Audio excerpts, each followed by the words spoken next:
So, అంటే ఇక్కడ చిన్న కన్‌ఫ్యూజన్ ఏంటంటే, క్రిమినల్ లాయర్ అంటే ఆ లాయర్ క్రిమినల్ అని కాదండి.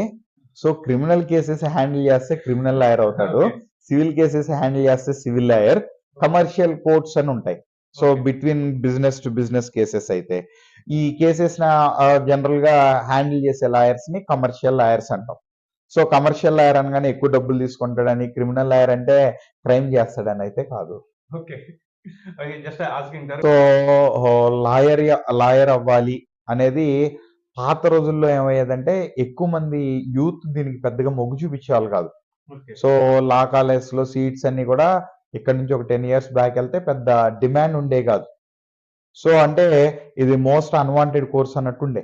ఓకే. సో, లెజెండ్స్ ఉన్నారు. మన ఇక్కడ ఆంధ్ర నుంచి తీసుకుంటే మరి ఒక జాస్ చలమేశ్వరరావు గారు కానీ, హ్మ్. నెక్స్ట్ మరి లావు నాగేశ్వరరావు గారు, నూతులపాటి వెంకటరమణ గారు, వీళ్ళంతా కూడా ఇక్కడ నుంచి మన ఆంధ్రప్రదేశ్‌లో ఇక్కడ యూనివర్సిటీస్‌లో మన ఆంధ్ర యూనివర్సిటీస్ ఇక్కడ ఉన్న కాలేజ్‌లో లా చదువుకుని, వాళ్ళు ఇవాళ దేశంలోనే గొప్పగా అత్యంత ఉన్నతమైనటువంటి సుప్రీం కోర్ట్ జడ్జెస్‌గా, చీఫ్ జస్టిస్ ఆఫ్ ఇండియా